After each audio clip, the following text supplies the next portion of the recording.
Tonight on CBC Vancouver News. This is a challenging time. Grim weekend. Almost 2,000 new cases of COVID-19 in BC. Also, the masks are not mandatory in school, and I don't like that. Some parents start pulling their kids out of class as a handful of schools hit by COVID temporarily shutter. Fire closes the emergency department at Burnaby Hospital and forces patients and staff to evacuate. This is CBC Vancouver News.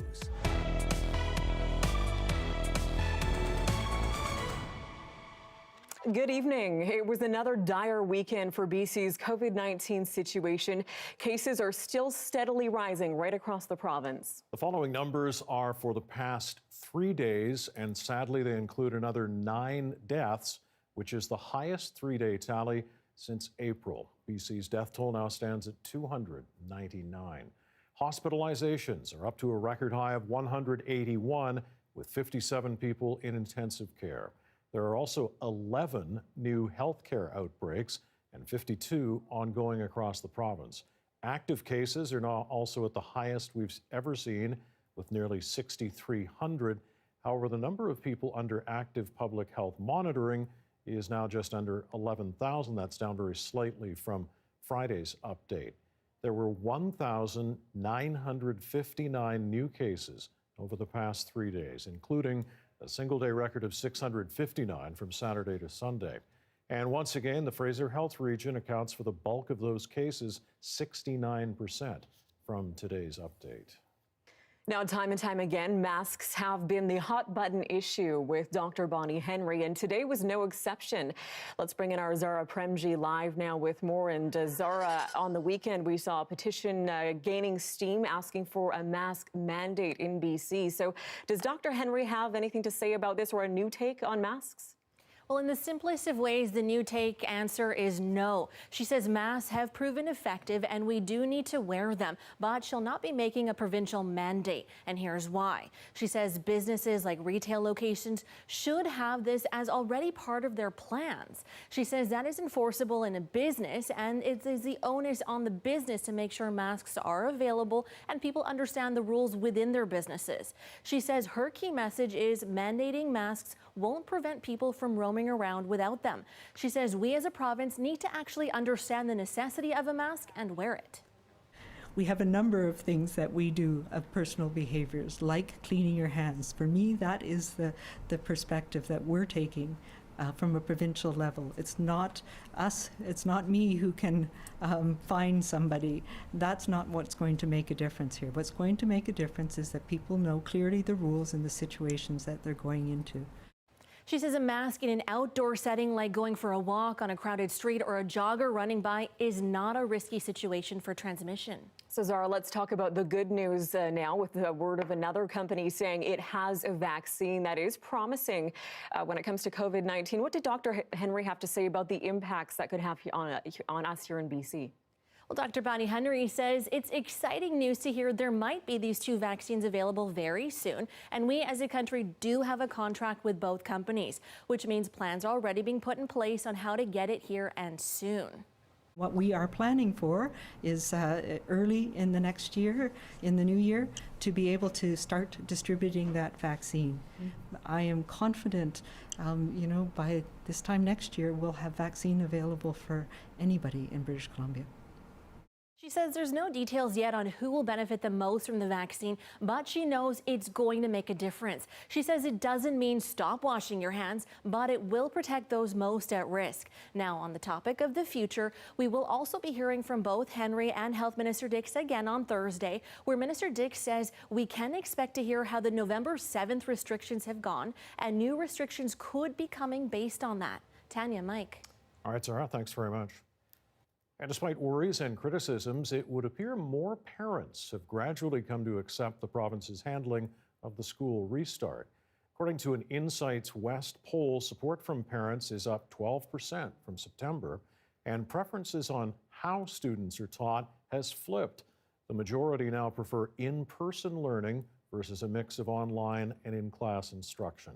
Overall, support for pandemic protocols in schools is high, when it comes to the government and district's communication, cleaning, and guidance, but approval for schools and their enforcement are scoring lower than the province's restrictions when it comes to rules around physical distancing and mask wearing. Results are based on an online survey over 4 days in early November among a sample of 802 BC residents and 315 parents of children in elementary, middle, or high school. Well, 4 schools in the Fraser Health region have now shut their doors due to COVID-19. And that has parents, students, and some teachers on edge. As Deborah Goebel reports, the education minister spent the afternoon trying to reassure parents, but also trying to remind people to not become complacent. When I was outside, everybody didn't want to wear their mask. With Surrey's largest elementary school shut down for 2 weeks and 850 staff and students sent into isolation, there's a lot of anxiety right now. Even at schools deemed safe, many parents are worried. I need to keep my children safe, so that's why I took them out of school. There have been more than 160 exposures sent out to schools in Surrey over the past month. Only Cambridge Elementary has been ordered to shut down, but it may not be the last. I think we have to look at this, Cambridge, not as an isolated case, but perhaps the tip of the iceberg. So we fear that we are going to see more situations like this. My son is coughing a lot. So he's on his way to get a COVID test, but until he gets the results, he's just keeping his fingers crossed. You've heard Dr. Bonnie Henry talking about how low the transmission rates are in school in general, but if we lose control of what's happening in the community, that poses the major risk to schools. The ability to keep everyone safe is highly dependent, Fleming says, on how fast cases can be identified and contact exposure traced. That is a source of significant family stress, and we can understand that. We have to continue to increase our capacity to do investigations and to be able to, on the most timely basis possible, contact all those who may have been exposed to somebody. But BC schools, he maintains, are, for the most part, doing well. That the safe school reopening plan is working. But not everybody's buying it, especially in Surrey. Absolutely not. Well, I mean, I have the option of staying at home with him. So, I mean, I would prefer to homeschool just because I don't feel it's safe right now. Still, there are downsides to keeping kids home, and it's not just childcare. Dr. Bonnie Henry said she's looking at closing BC schools early for Christmas. We know that older children will naturally congregate in other settings. So how do we make sure that those aren't more risky than some of the things that we're seeing happening now? So there are many different considerations that go into this. So many considerations that will have to be dealt with on a day-to-day basis, only adding to the uncertainty. Deborah Goebel, CBC News, Surrey. And Abbotsford School is the latest to close because of COVID-19. This afternoon, Fraser Health announced Abbotsford Christian Middle School will functionally shut down for 2 weeks because of staffing shortages after 6 COVID cases were found. The health authority says if a student or teacher receives a positive test, it will do contact tracing to figure out how the person was infected and who they were in close contact with. In other news today, a late-night fire forced the evacuation of Burnaby Hospital last night and temporarily shut down the ER department.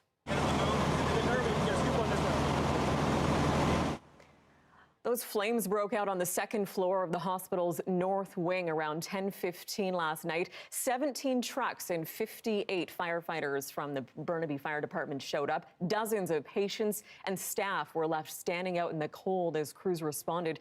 People wrapped in blankets and wearing masks were escorted out of the building. There were no injuries, but many needed to be shuttled to other hospitals in the area. Most of the 6 floors of the hospital's north wing suffered extensive smoke and water damage. Fraser Health is asking anyone who needs emergency care to instead go to the Edmonds Urgent and Primary Care Centre in Burnaby for the time being.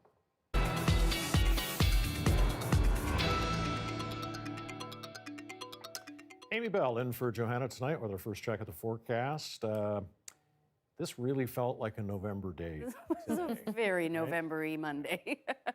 Yep, Pretty typical weather, lots of rain. Not so typical, though. The temperatures are much warmer. We didn't break any records today, but we're very close, and we could actually break some records tomorrow, which we don't often do in November. What we're really focusing on, though, is these weather warnings. So we've got wind warnings up for much of Vancouver Island, for us here on the south coast, out into the Fraser Valley, and also for the Southern Gulf Islands. And then we've got snowfall warnings, so that is impacting the Caribou, and then moving into the central and northern half of the province.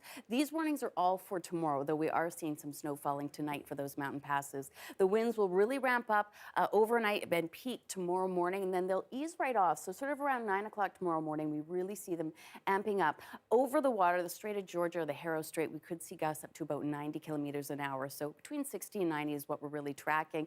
And then they really ease off by the afternoon and head into the Fraser Valley. That snow certainly will be an issue, though, for the central and northern half of the province. For us, it is the wet weather. So yes, it will be a warm one tomorrow, 13 degrees with those high winds early in the day, tapering right off, and then we'll see some breaks of blue sky. We're back into the rain on Wednesday, showers on Thursday, and some more wet weather ahead. I'll have all the details coming up soon. All right, well, keep the umbrella on standby. Thanks so much, Amy. You're welcome. A BC group is pushing the province to work with Washington State to remove an American dam that's close to the border. Now, it hasn't generated electricity for more than 50 years and is blocking key salmon populations from returning to the Similkameen River. The Outdoor Recreation Council of BC says removing the dam, it's south of Osoyoos, creates a significant opportunity to reverse declining salmon stocks in the Pacific Northwest. The dam was built in 1920 but was never equipped with fish ladders to enable salmon migration. The group is asking the BC government to talk to Washington State about the dam's removal, which would open up over 500 kilometers of salmon habitat. There are new efforts underway on the U.S. side to determine the feasibility and costs of removing the dam.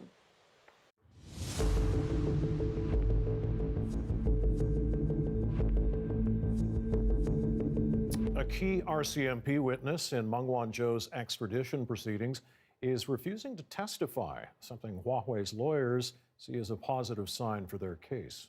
Our view is that in the cross-examinations that will take place this week and next week, as well as in hearings next year, the truth will come out.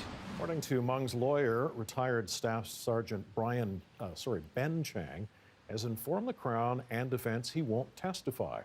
Meng's lawyers believe Chang, who was head of the RCMP's Financial Integrity Unit, passed technical information about Meng's laptop and other electronic devices to the FBI in violation of her rights. In an affidavit, Chang denied that. A number of other CBSA and RCMP officers are expected to take the stand in the coming weeks as the defense tries to build a case for conspiracy. The Crown is trying to show that Meng's arrest was business as usual.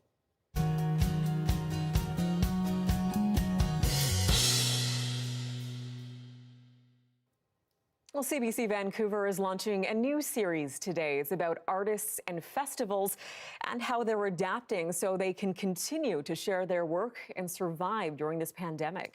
We're going to start with one of Vancouver's most popular events. Maria Seidler reports on the iconic East Side Culture Crawl.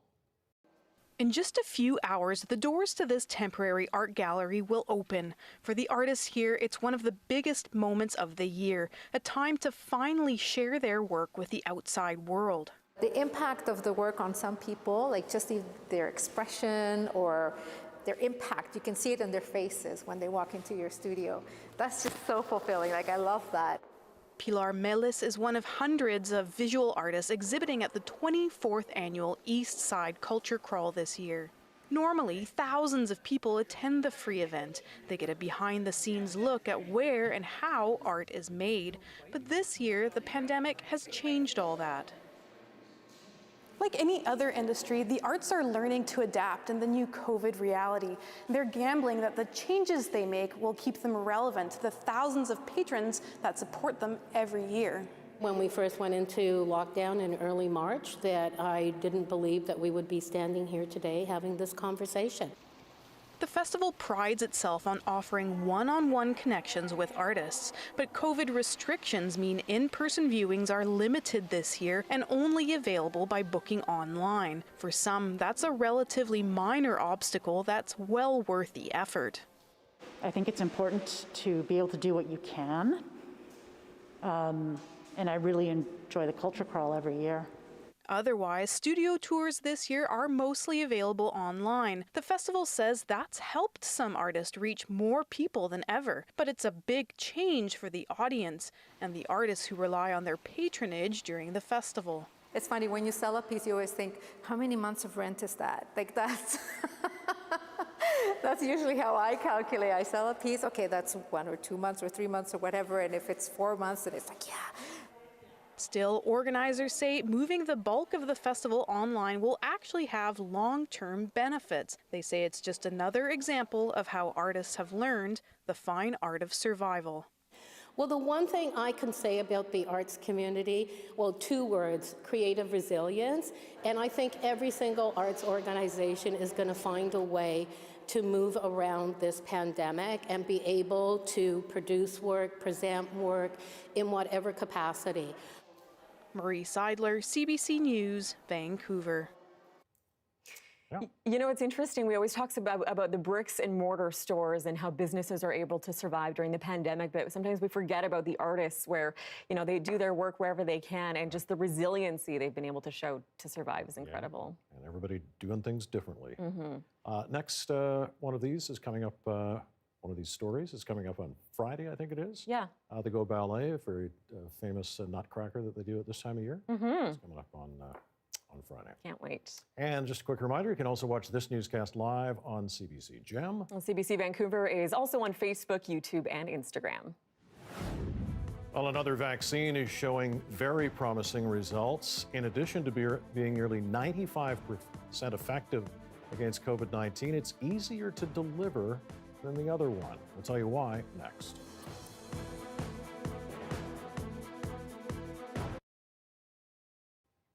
And thanks for staying with us during our commercial-free live stream. Well, Canadians are spending more money than ever online shopping during the pandemic, and there's a growing problem. Yeah, sometimes the packages don't arrive, but the buyer is still expected to pay, and that can be illegal. Go Public's Rosa Marcatelli takes a look at how online consumers can protect themselves. Vardan Hovakiman is swearing off online shopping. Instead, he says he's sticking to shopping in-store with companies he trusts, like this one. The music student saved up for more than a year to buy an electronic drum set online, but it only took a few weeks to be told it was lost in shipping. And he was on the hook for the almost $2,000 he paid for it. I was humiliated and very, very angry. All the delivery is coming from here. Then there's Kamyar Yosefi. He only got his money back from the retailer after CCTV footage showed his $300 clothing order was never delivered, despite getting a proof of delivery email notification from FedEx saying he'd signed for the package. The company later told Go Public the package was likely delivered to the wrong address, triggering that confirmation email. They said that because of the COVID-19 issue, even if it's required for the signature, they don't get any signature. Not only did these men not get what they ordered, but things got more complicated because the businesses they ordered from have policies that say the buyer is on the hook if an order is lost in shipping. The thing is, legally, companies can't do that. It's certainly not unusual that companies will write contracts that are one-sided. Online shopping sales nearly doubled during the pandemic, from $1.6 billion in February to $2.8 billion in August, according to Statistics Canada. So what should happen when orders are lost? Consumer protection laws say buyers are entitled to a refund within 30 days of the promised delivery date. But taking advantage of those laws often means going through small claims court. Instead, experts say use a credit card when shopping online, not an e-transfer or something else. So you can dispute that charge with your bank if you don't get what you paid for. The law is on consumer side, that I do believe, but it is a long, arduous process that I think you can avoid by using a middleman like Visa, MasterCard, or PayPal. Hovakiman eventually did get a refund from that online music store, but only after the shipping company found the missing box a month later. Rosa Marcatelli, CBC News, Go Public. Yeah, so you're on the hook, I guess, if it doesn't show up. You know, very frustrating. Yeah, my partner just suddenly discovered online shopping. Just now. Yeah, like 6 years late. But I came home today and he'd ordered a couple of, he tried to order one chair because he now is working from home and he needed a proper chair. Rookie mistake, he accidentally clicked the button twice and Amazon showed up at our doorstep twice with two of the same chair. So lesson for him. More seating then in the home office. Yes, you bet. Okay, back in just a second with more COVID-19 news from around the country and the world.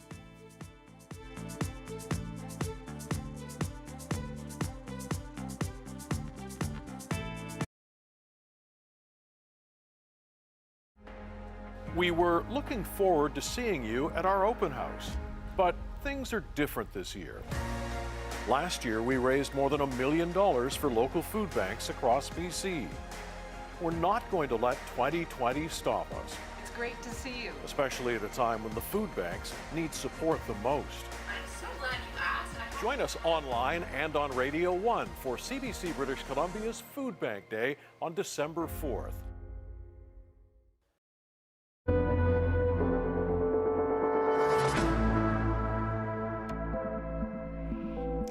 Welcome back. An American drug maker is now the second company to record promising results for a phase 3 clinical trial of a COVID-19 vaccine. Vicodopia has the details from Moderna, which says its vaccine is 94.5% effective at protecting people from symptomatic COVID-19. They are early numbers that surpassed even the company's expectations. 30,000 human volunteers injected with the experimental vaccine or a placebo, 95% effective. That was really a stunning realization. There were 11 cases of severe disease, but all 11 were on placebo. None of the vaccine recipients had severe COVID-19. And those combination of facts mean that the vaccine really is a terrific tool for stopping the pandemic and hopefully stopping the worst of the disease that people are facing. 3 months ago, we were saying, will there be a vaccine? Can we actually make a vaccine? Other scientists are eager to see the full data. If it holds up, it'll validate a new technology never used before in vaccines. There's going to be a series of them. These are the first couple, but what that shows is that you can, the spike protein on which these vaccines are based looks like it's a good protein to make the vaccines against. It's called messenger RNA technology. It uses genetic signals to trick the immune system into producing antibodies that attack the virus's spike protein, killing the virus. It's a whole new way of making vaccines, which are usually made with a piece of the dead virus. No corner cutting has taken place, only speeding up of the process. I suspect that there will be a degree of unknown at the end of the day, and that is always the case with any vaccine. The news comes exactly a week after Pfizer and BioNTech also announced preliminary results. Both vaccines use messenger RNA technology. They claim to be highly effective. Both require 2 shots 28 days apart, and the Canadian government had already pre-ordered 56 million doses from Moderna and 20 million from Pfizer, with an option for millions more. Moderna has one major advantage over Pfizer. Its vaccine has a longer shelf life and can be stored in common medical freezers, while Pfizer's has to be kept at -70, just one of the logistical challenges to figure out when vaccinations are expected to begin next year. Vicodopia, CBC News, Toronto. And even if an effective COVID vaccine is publicly available before next summer's Olympic Games in Tokyo, it won't be mandatory for athletes taking part.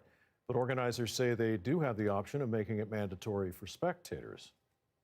We want to convince as many foreign participants as possible to accept a vaccine. Of course, the Summer Games had to be postponed this year because of the pandemic, but the IOC insists they will be held next summer despite the current spike in infections around the world. It is still confident fans will be allowed in the stands to watch more than 11,000 international athletes compete. Well, here in Canada, an average of 4,800 new COVID-19 cases are being recorded every single day. The rate of growth more than double what it was only a month ago. Average daily deaths have also doubled in just 2 weeks. Meanwhile, Manitoba's healthcare system is being stretched to the limit. And now, as Cameron McIntosh tells us, doctors are pleading with the public and politicians are promising stricter measures. As hospitalizations climb, these surgical recovery beds are being converted to ICU beds in Winnipeg. We are drowning right now. Anesthesiologist Renate Singh is on the front lines, seeing the crush of COVID cases. It is definitely a public responsibility to try to slow down the transmission of the virus and help us on this end. Of the 90 ICU beds in the province, half are filled with COVID patients. Over the weekend, COVID cases overwhelmed the ER in Steinbach. Some patients transferred 3 hours away. The reality is the system is, at this point, seems to be quite on the verge of being completely overloaded. We are for freedom of choice. Yet, just down the street, an anti-mask protest, with some arguing personal and religious freedoms. I would say to the folks who were there, there's a book I have a lot of time for. And one of the things I always hold high in that book is a phrase. It says, "Thou shalt not kill." Maybe you could reflect on that a little bit. While the Saturday paper expanded its obituary section, this weekend big box stores allowed to stay open for essentials did a lot of non-essential business in a province supposedly in lockdown. Don't mistake frustration for a lack of resolve. He's promising tighter restrictions on shopping, stricter enforcement of health orders. All while frustrated health officials keep hammering, futilely it seems, those sordid stats. In the last 3 days, we've announced more than 1,000 cases. We can't sustain this number of cases in our healthcare system. People are dying. Our healthcare system is straining. If the surge here continues, the province says contingencies may be necessary, like turning ice rinks into temporary hospitals, even morgues. Cameron McIntosh, CBC News, Winnipeg. Well, taking you overseas now, and health authorities in India's capital say the city has passed the peak of what they're calling the third wave of COVID cases. The latest surge in New Delhi swamped intensive care units and killed 600 people in the city in the past week alone. But positive infection numbers have begun to come down. All told, India has reported more than 8.8 million confirmed cases, second only to the United States. More than 30,000 deaths have been recorded across India. Reviving the U.S. economy goes hand in hand with stopping the coronavirus. That's the message from U.S. President-elect Joe Biden today. He talked about his plans to do both, even though the current administration continues to hinder his transition to the White House. CBC's Lindsay Duncombe reports. New president, new cleaning procedures, and a new, harsh message. We're going into a very dark winter. Things are going to get much tougher before they get easier. Coronavirus infections are rising dramatically across the United States a week before the Thanksgiving holiday. After meeting with business and labor leaders, President-elect Joe Biden promised better paying jobs and criticized the president and Republicans for not passing coronavirus relief legislation. And the idea the president is still playing golf and not doing anything about it. The president is also tweeting, claiming falsely he won the election. Note the disclaimer from Twitter, one of several on the president's feed of falsehoods. Trump's refusal to officially start the transition will cause problems when it comes to distributing a vaccine, according to the country's top infectious disease expert. It's very clear that that transition process that we go through, that time, the period of measured in several weeks to months, is really important in a smooth handing over of the information, as well as it's almost like passing a baton in a race. You don't want to stop and then give it to somebody. You want to just essentially keep going. And that's what transition is. So it certainly would make things more smoothly if we could do that. Biden told reporters not having that information now could have a sad consequence. More dead Americans. Lindsay Duncombe, CBC News, Washington. Well, still ahead, residents of a neighborhood in Winnipeg say they feel trapped in their homes, not because of the weather, but because of marijuana grow-ops. Why one of BC's top cops says it's a growing problem. That's next.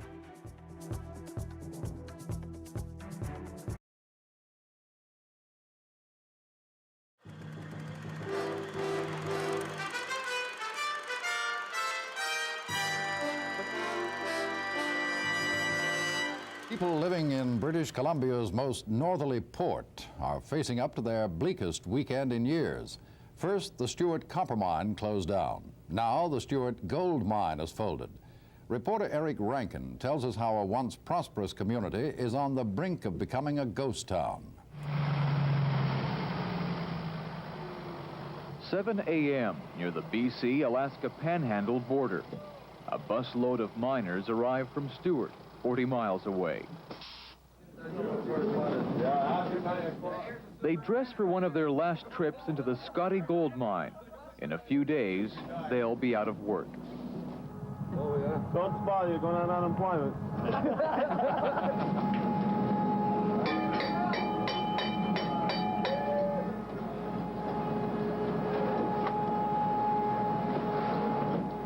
The miners actually go 600 feet up into a mountain, but there's little left to do. The miners muck out the shafts, clearing out loose ore as they prepare to shut things down. When this narrow seam mine opened in 1981, it had one of the richest grades of ore in Canada. 1 ton of rock produced 1 ounce of gold. Now that's down to less than half an ounce a ton. But that's not why Scotty is closing. The road to the mine costs $100,000 a month to keep open. 60 feet of snow falls each winter, up to 6 feet on a bad night. The mine has lost $500,000 since September. The problem at the mine is simple. The cost of production is sky high, while the price of gold has hit a rock bottom low. Company President Don McLeod says a personal dream has been shattered. None of our supply costs are going down, our labor costs are not going down, yet gold is going down. I say we're caught in a vice, a cost-squeeze vice that there's no escape from. In Stewart, tough times are about to get tougher. Last August, the nearby Grand Duke copper mine closed. 400 were laid off, and Stewart's population dropped from 1,600 to 800. Now, with the Scotty mine closure, another 300 are expected to leave town. The layoffs are having a chain reaction effect.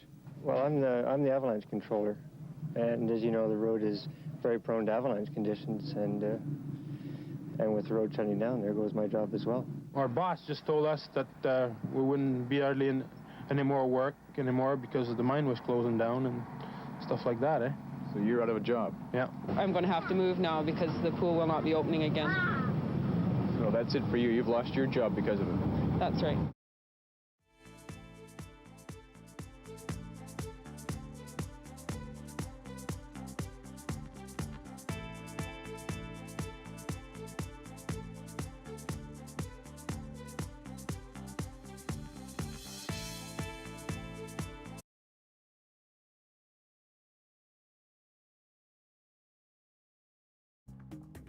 Here are some of the stories we're following tonight on CBC Vancouver News. The emergency department at Burnaby Hospital is temporarily closed after a fire last night. It forced dozens of patients and staff out into the cold. The ER itself was not damaged, but Fraser Health says it was closed as a safety precaution. 18 patients have been transferred to other hospitals. The fire did cause extensive damage to the north wing of the hospital. We are in the most challenging of times. We have come through a wave. We're now in the midst of our second. Dr. Bonnie Henry is reporting almost 2,000 new cases of COVID-19 in BC over the past 3 days. The virus has also killed 9 more people. Hospitalizations hit a new high at 181, with 57 patients in critical care. British Columbia will also look at what other jurisdictions are doing, but we're going to look most closely at what's going to make a difference in the different health regions. BC considers an early winter break or extending it past the holidays. As cases close in on classrooms, there are now 4 Lower Mainland schools that are shutting down for 2 weeks thanks to COVID exposures. One of them, Cambridge Elementary in Surrey, is the site of an outbreak and it's been ordered to shut down. Some parents, meanwhile, at other schools have already decided to pull their own kids out of the classroom as transmissions creep up.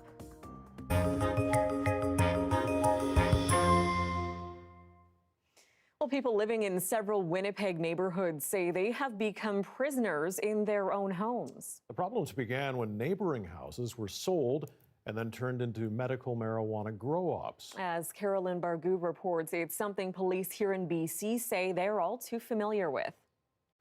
From the outside, they look like any other home on the block, but get a little closer and the smell is hard to ignore.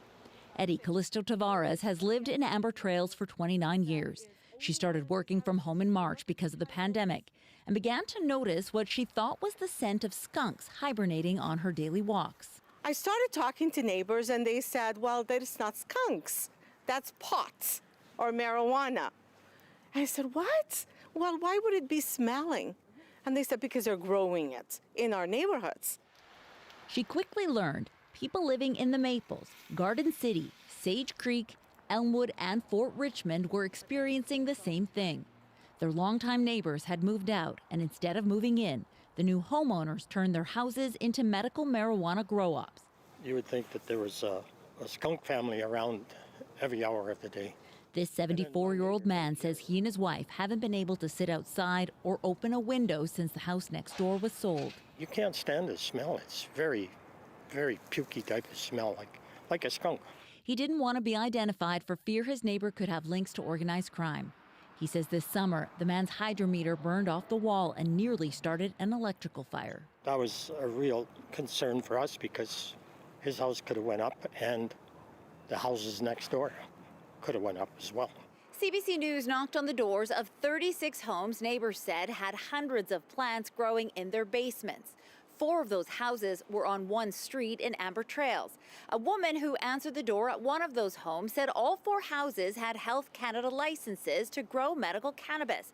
She said she had a license too, but wasn't sure how many plants she could grow. She said her mom handled that stuff. Certainly a concern for law enforcement. The Canadian Association of Chiefs of Police says it's been raising concerns about cannabis being grown in residential areas. We know organized crime is involved in and has infiltrated many of these medical grows and grows that are inside residences. So, having that is a concern. If I suspect a grow-up... Callisto Tavares and others have taken the issue to City Hall and are now working with councillors to find a way to keep large-scale grow-ops out of their neighborhoods. I have nothing against people growing some cannabis if they need it for medical reasons. But let's face it, no one is buying a $400,000 to $500,000 home to grow some cannabis for their own purpose. Some city councillors have asked the Property and Development Committee to come up with a list of legal options to see if they can limit or even stop marijuana grow-ops from operating in residential neighborhoods. Caroline Bargut, CBC News, Winnipeg. Well, coming up, could COVID mean the death of the handshake? It's one of many social behaviors that may never return once the pandemic passes. We explore the origins of the age-old ritual after the break. 6:37, that is a live look at downtown Victoria on this soggy Monday evening. More soggy stuff to come, along with some wind for added measure. Amy has all the details next.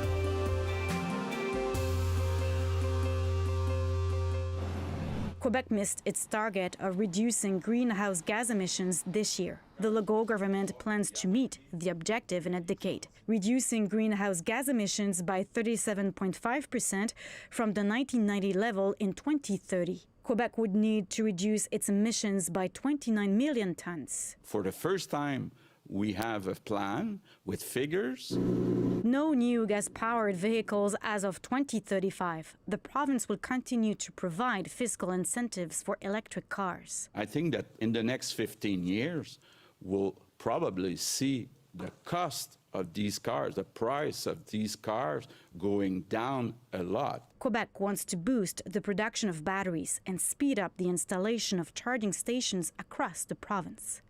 55% of city buses should be electric in 2030 and 65% of school buses.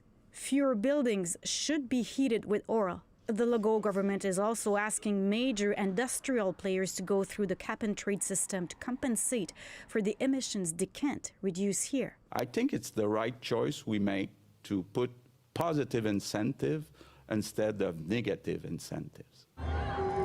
Environmental groups believe Quebec's plan is not going far enough. Young people have been advocating for strong measures and ambitious measures for the last months, and what we've seen is nothing less than disappointing. We should really be closing the door to gas. For the opposition parties, the plan lacks direction. If you want to be the leader, you have to lead. You have to lead the way. Coercive measures should not have been excluded from the start. Well, the plan is openly planning for failure. It's openly saying we will not hit the target. Quebec's plan is a work in progress. As it stands, it could only result in the reduction of 12 million tons by 2030.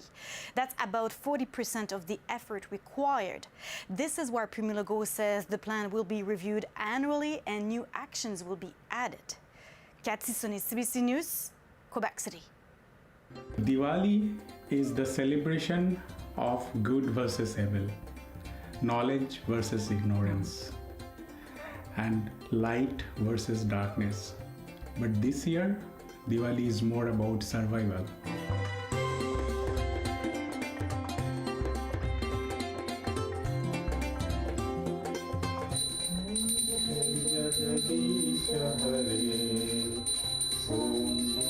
Generally, we go to India to visit our parents and we celebrate with the families, friends. But due to the COVID, we are feeling lonely and alone.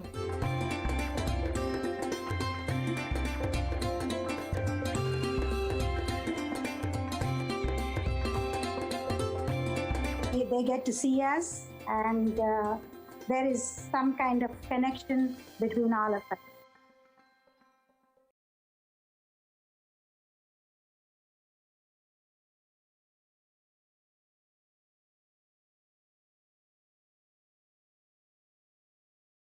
The Market Report is brought to you by Fortis BC. We've got even bigger rebates. Whoa! On select high-efficiency equipment for business, but only for a limited time.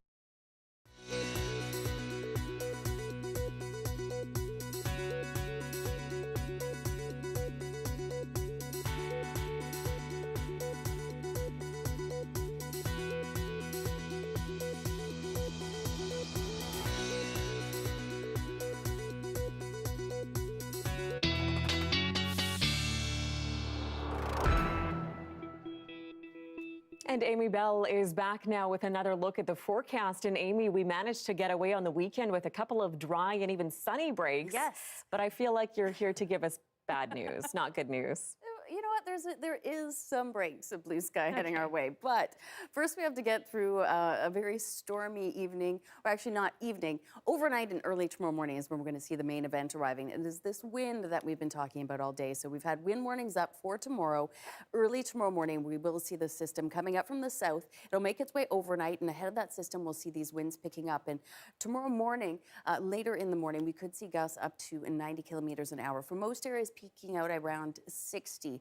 But still, that is enough to cause some significant damage and power outages. So we'll certainly be keeping an eye on things. The other thing of note is for the Cariboo and central and northern BC, we have snowfall warnings up. We do have snow falling this evening for some of the mountain passes, but that could actually change to rain as we're seeing some warmer temperatures coming in. So very active weather for the next 24 to 48 hours. So we'll see those winds really picking up early tomorrow morning. And then behind it, once they begin to ease, we'll actually see a few breaks of blue sky later in the afternoon. So I did tell you there was some good news. It will be short-lived, though, as we head into more wet weather Tuesday night and into Wednesday. The snow will continue to be a factor in the central and northern half of the province for the next couple of days. For the valleys and for the Okanagan, we are looking at very warm weather again for the next couple of days, or at least tomorrow. So we're seeing a lot of rainfall. Same story up in areas such as Whistler. We're seeing that temperature 5 or 6 degrees above the seasonal average. So we didn't break any records today. Tomorrow we do have potential,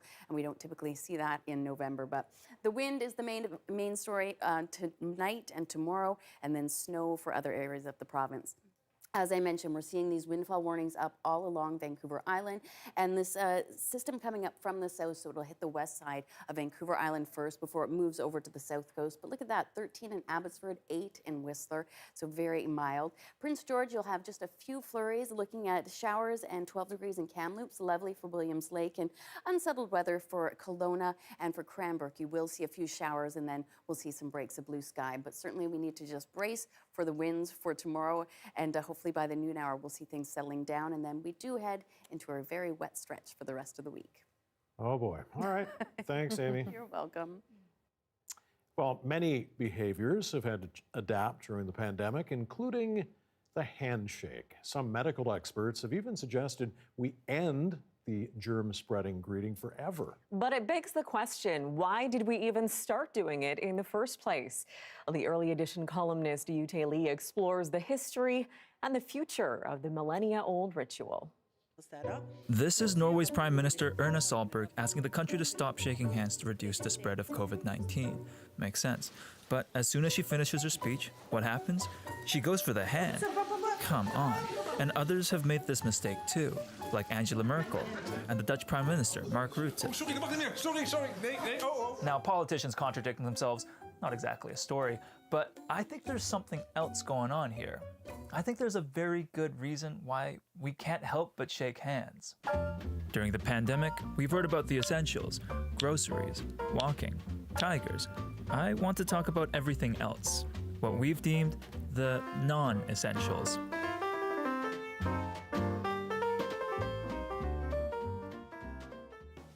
Okay, so we all get it. Handshakes are gross, and during these unprecedented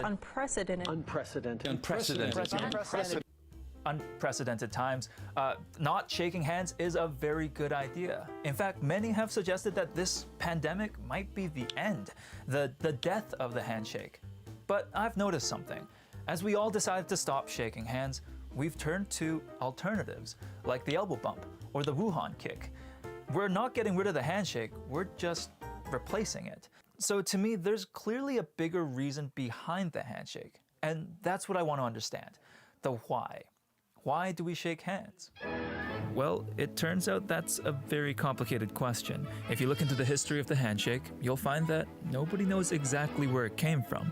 It just pops up here and there in different societies over thousands of years. Some historians believe that the handshake started as a gesture of peace. When you're shaking hands with someone, you're not trying to kill them. You can see that in this stone relief from almost 3,000 years ago, showing a handshake between the rulers of Assyria and Babylon.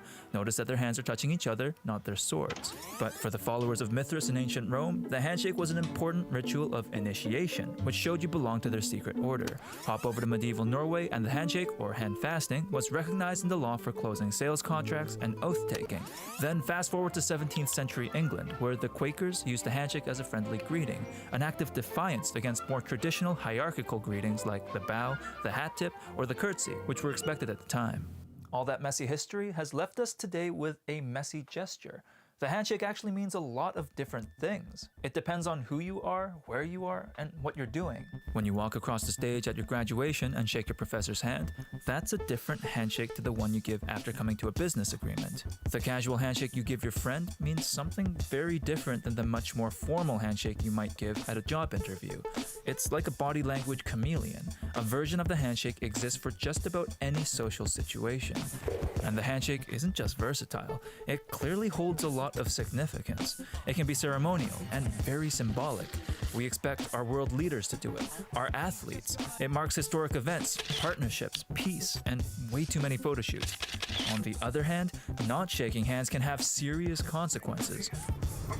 Refusing to shake hands has gotten people kicked out of the Olympics, denied French citizenship, even killed. Okay, I'm being dramatic, but the point is that this gesture has become intertwined in our history, society, and its values. But the handshake is far from perfect. In fact, it can be a little problematic. Handshakes can be minefields for awkwardness, confusion, whatever the heck this is, and judgment. A limp handshake tags you as unconfident, but too strong a handshake, and you're a manipulator. If your palms are sweaty, you're weak, mom spaghetti. The rules aren't clear either. How long do you hold a handshake for? And do you shake once, twice, or not at all? One thing for sure is that the stakes can be high. A study found that handshakes influence the outcomes of job interviews, and another study found that longer than expected handshakes could cause anxiety. The handshake is almost like a test, and as a result, many feel like they have to study and prepare for it. There are countless tutorials instructing how to give a proper handshake to make a great first impression or nail a job interview. But the handshake isn't even a great test. While many are convinced that handshakes can tell so much about a person, the research suggests that the only personality trait that you can accurately guess from a handshake is extroversion. Anything else is speculation. And the worst part is that it's not even fair. Research also shows that your handshake can be judged differently based on your gender and your race. I'll admit, I found this pretty frustrating. I mean, we have a complicated gesture that's supposed to say so much, but often leads us to misunderstand each other. And oh yeah, is spreading germs. Is all this messy, icky physical stuff all that necessary? Why can't we use, oh, I don't know, our words? But for better or for worse, that's just not how the world works. In reality, we don't just listen to our words. We can't help it. When I meet you in person, I'm reading your face, your body language, noticing the tone of your voice, and even the silent pauses in our conversation. Humans are perceptive. In fact, it's estimated that words make up as little as 30% of our communication. The rest is everything else. But all that nonverbal communication is very complex and inconsistent. I tried looking into this. There are fields of study dedicated to body language, touch, eye movement, proximity, tone of voice, even timing. And these expressions vary by person, by culture, by gender, by so many different things. For me, it was borderline overwhelming. I think something like the handshake is one of our attempts to standardize and simplify our nonverbal communication, a slightly less messy gesture to contend with our very, very complex ways of communicating with each other, to show that we want a good relationship with trust, respect, maybe even friendship. Is it perfect? Of course not, but without it, I think we'd be left with more confusion, not less. During this pandemic, we're reconsidering a lot of things, but let's not throw out the baby with the bathwater here. We very well could get rid of the handshake, but we can't get rid of the reason why the handshake exists. We can't erase the handshake, we can only replace it. And that replacement will have some pretty big shoes to fill. When you are near me and touch my hand. So much to unpack there. Yeah. At the beginning of the pandemic, when we all stopped shaking hands, it was the pull away that was the hard. You know, so what do you do? Yeah, that Those awkward. people were still extending a hand. You go in. I'm a big fan of just the chin up. Hey. Oh, the gesture. I see. Yeah. Then you don't have to touch, to high five, nothing. Yeah. Works great. Gotcha. All right. Still ahead tonight. They litter the landscape in the north. Orphaned oil wells. How one Indigenous nation near Moberly Lake is cleaning them up and recouping the land. Next.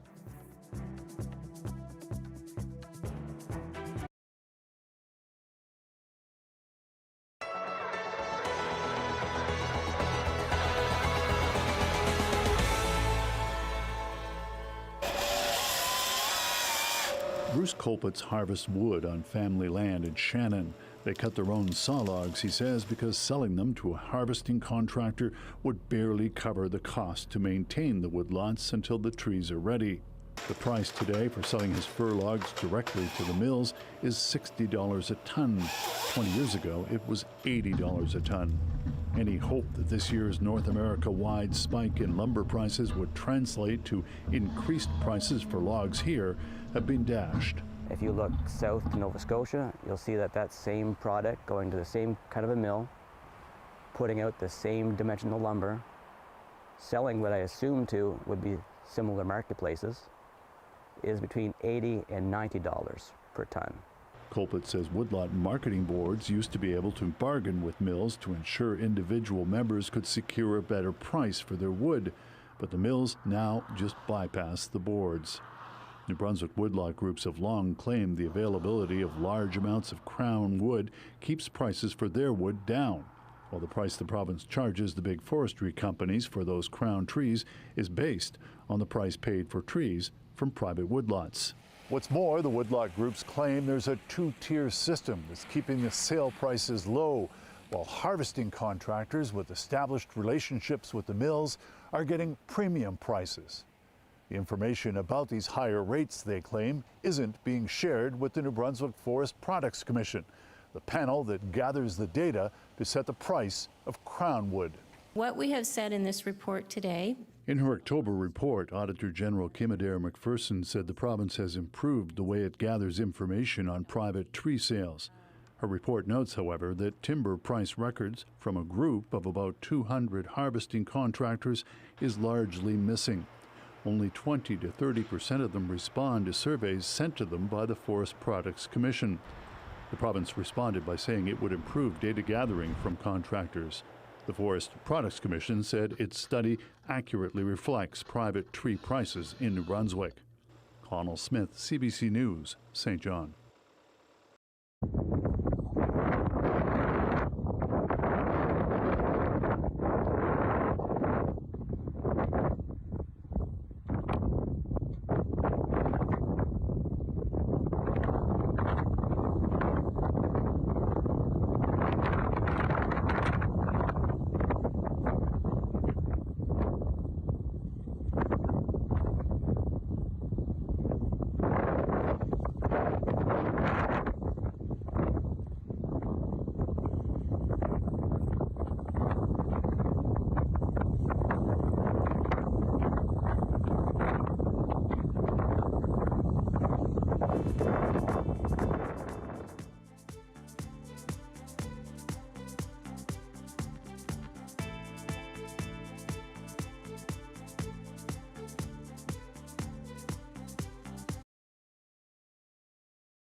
CBC British Columbia's Food Bank Day is going to look a bit different this year, but it's still in support of an important cause, local food banks across BC.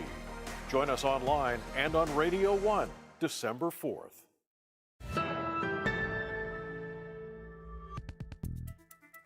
Well, thousands of abandoned oil wells are waiting to be cleaned up in our province. Here's how some First Nations are reclaiming the sites using their traditional knowledge of native plants and wildlife.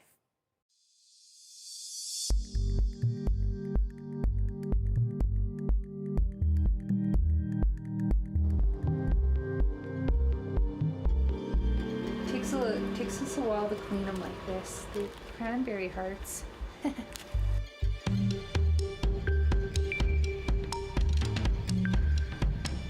My name is Carmen Richter, and I work for Soto First Nations. I often say, like, the Native Seed Bank, it's restoring the land, but it's also helping restore people and growing people. I feel like we are investing in our future by doing it. Both Soto and West Moberly First Nations own a native plant nursery. The benefits to us of planting native plants that are originally from here, means when you do that, you return the function of the land. And so if this area was an area where moose eat, and you return the function of the moose food there, you return the moose, and you return the function of us relying on the moose for our way of life. And it's what the caribou eat all winter long. And it's a lot about food security for us, is getting the environment back at a sustainable way so we can keep harvesting off the land. This is our Twin Sisters native plant nursery. So another important thing for us is when we go to a well site, we don't always know what the function of the land was before the agriculture that came in, or the industry. And being younger, we weren't there when that happened, so we have to rely on our elders to tell us what the baseline was. So when they tell us that, that's the reclamation goal. Restoring an old growth forest is a lot different than putting a crop cover and spraying it. The prices can be different.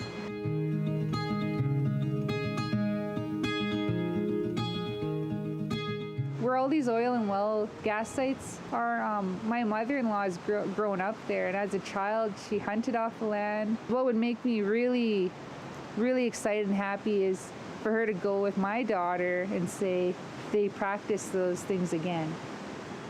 So in my lifetime I might see that when I'm a bit older, is them going out and doing those kind of activities together. That would bring a lot of joy. That would be the meaning of my work. That'd be amazing. Yeah, it is kind of amazing. I mean, there are a lot of those oil wells that are just It is, yeah. abandoned. Yeah. And I think it was just because of the pandemic, the government announced incentives to, put people to work and get them cleaned up. And so it's nice that we can have a win-win situation there, and so cool to see it firsthand. You can always find our newscast, by the way, CBC Vancouver News online at cbc.ca/BC. Yes, indeed. And our next local news right here at 11 with Mr. Dan Burrett after the National. Thanks for watching tonight. See you again tomorrow. Good night.